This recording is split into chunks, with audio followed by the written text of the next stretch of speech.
APJ Abdul Kalam அவர்கள் எம்ஐடியில் college முடித்தோடனே அவருக்கு டெஹ்ராடூனில் விமானப்படைக்கான தேர்வும் டெல்லியில் டிடிடி அண்ட் பி அதுக்கான இன்டர்வியூ இருந்திருக்கு.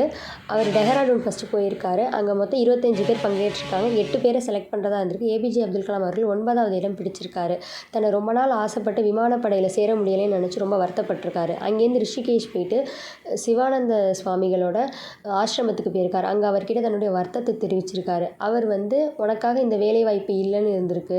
கட்டாயமாக நீ உன்னோட மனசில் இருக்கக்கூடிய ஆசைகளுக்கு சக்தி உண்டு. நீ இந்த விஷயத்தை இவ்வளோ விரும்புகிறதுனால இந்த இலக்கை நோக்கி நீ போய்கிட்டே இரு. கட்டாயம் ஒரு நாள் நீ இதில் மிகப்பெரிய ஒரு இடத்துல இருப்ப. உனக்கான விஷயம் என்னென்னா ஆல்ரெடி தீர்மானிக்கப்பட்டது. அதனால் நீ போய்கிட்டே இருன்னு சொன்னோன்னே இவர் மனசில் ஒரு தெளிவு அடைஞ்சு டெல்லி புறப்பட்டு போய் TTD and P interview attend பண்ணி அதில் செலக்ட் ஆகி வேலைக்கு போக ஆரம்பிச்சிட்டார். இதுலேருந்து அவர் இந்தியன் ஸ்பேஸ் ரிசர்ச்சில் மிகப்பெரிய ஒரு அங்கமாகவும் மாறி இந்தியாவோட 11th பிரசிடெண்ட்டாக 2002 அப்போ செலக்ட் ஆகியிருக்கார். முதல்ல இன்டர்வியூவில் மிஸ் பண்ணது ஒரு விமானத்தை ஓட்ட முடியலைன்னு நினச்சி மிகப்பெரிய வருத்தம் பட்டார். ஆனால் பின்னாடி அவர் பண்ண பல முயற்சிகளுக்கு பலனாக அவர் இந்தியாவோட பிரசிடெண்ட்டாக, அதாவது முப்படைகளுக்குமே தளபதியாக இருந்திருக்காரு. ஸோ நம்ம போடக்கூடிய ஒரு முயற்சிக்குமே பலன் உண்டு. அது முதல்ல நீ தோல்வி அடைஞ்சாலும் நம்ம கட்டாயமாக ஒரு நாள் வெற்றி அடைவோங்கிறதுக்கு இது ஒரு உதாரணம்.